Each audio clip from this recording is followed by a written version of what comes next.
আমরা এখন শুরু করব effective workplace communication module 1 lesson 2 এর দ্বিতীয় lecture different communication styles.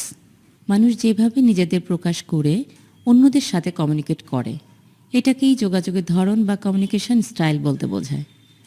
Communication style 4টি ক্যাটাগরিতে জেনারেলি কনসিডার করা হয়: অ্যাসার্টিভ, অ্যাগ্রেসিভ, প্যাসিভ এবং প্যাসিভ অ্যাগ্রেসিভ। 1. Aggressive communication. একজন অ্যাগ্রেসিভ কমিউনিকেটর অন্যদের প্রয়োজনের তুলনায় নিজের লক্ষ্যকেই প্রায়োরিটিতে রাখেন।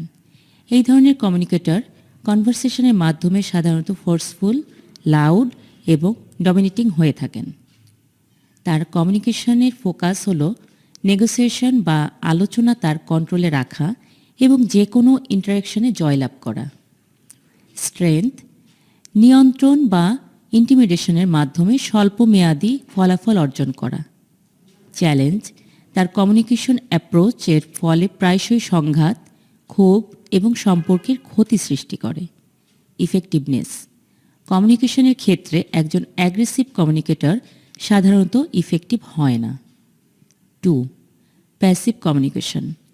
একজন প্যাসিভ কমিউনিকেটর ইনডিরেক্ট, দ্বিধাগ্রস্ত এবং স্বপ্রভাবশালী হতে পারেন। কনফ্লিক্ট এড়ানোর এবং ব্যক্তিগত প্রয়োজনের চেয়ে অন্যের চাহিদাগুলোকে প্রায়োরিটি দেওয়ার প্রবণতা থাকে। তার ফোকাস থাকে দ্বন্দ্ব এড়ানো এবং শান্তি বজায় রাখা। স্ট্রেংথ, কনফ্লিক্ট মিনিমাইজ করে স্বল্পমেয়াদী শান্তি বজায় রাখা। চ্যালেঞ্জ, একজন প্যাসিভ কমিউনিকেটরের ক্ষেত্রে পূরণ না হওয়া চাহিদা বা বিরক্তি বাড়ে এবং তার আত্মপ্রকাশের অভাব হতে পারে। ইফেক্টিভনেস, কমিউনিকেশনের ক্ষেত্রে একজন প্যাসিভ কমিউনিকেটর সাধারণত ইফেক্টিভ হয় না। 3. Passive aggressive communication. ক্যারেক্টারিস্টিক্স, একজন প্যাসিভ অ্যাগ্রেসিভ কমিউনিকেটর রাগ বা হতাশার পরোক্ষ অভিব্যক্তি প্রকাশ করেন। বাইরে প্যাসিভ থাকলেও তিনি কিন্তু ভেতরে ভেতরে অ্যাগ্রেসিভনেস পোষণ করতেই পারেন। ফোকাস, তার ফোকাস হয়ে থাকে সরাসরি সংঘাত এড়িয়ে সূক্ষ্মভাবে ডিসস্যাটিসফ্যাকশন প্রকাশ করা।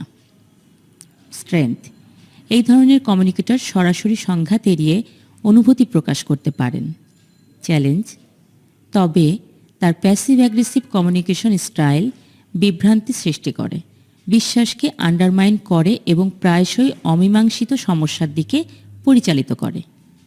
ইফেক্টিভনেস, কমিউনিকেশনের ক্ষেত্রে একজন প্যাসিভ অ্যাগ্রেসিভ কমিউনিকেটর মাঝে মাঝে রেজাল্ট পেলেও সাধারণত এতটা ইফেক্টিভ হয় না।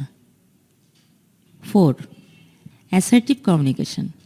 একজন অ্যাসার্টিভ কমিউনিকেটর নিজের চিন্তাভাবনা, অনুভূতি এবং প্রয়োজনকে স্পষ্ট ও শ্রদ্ধাশীলভাবে এবং কনফিডেন্সের সঙ্গে এক্সপ্রেস করেন।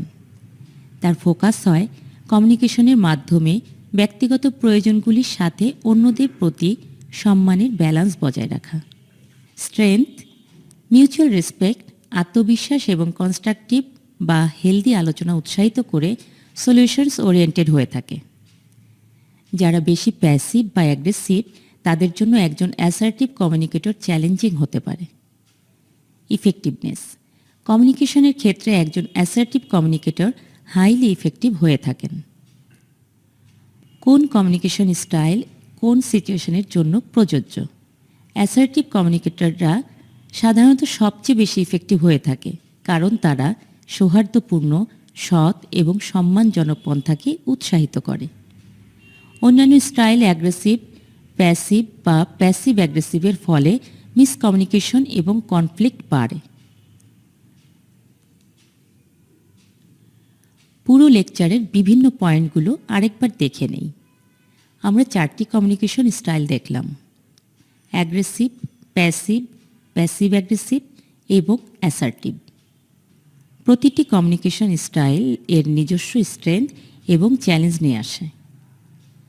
যদিও কোনো স্পেসিফিক কমিউনিকেশন স্টাইল ভালো বা খারাপ নয়, তবে অ্যাসার্টিভ কমিউনিকেটররা বেশি ইফেক্টিভ হয়ে থাকেন। Thank you for your participation in this lecture.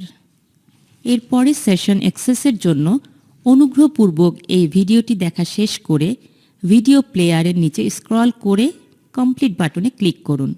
See you in the next lecture.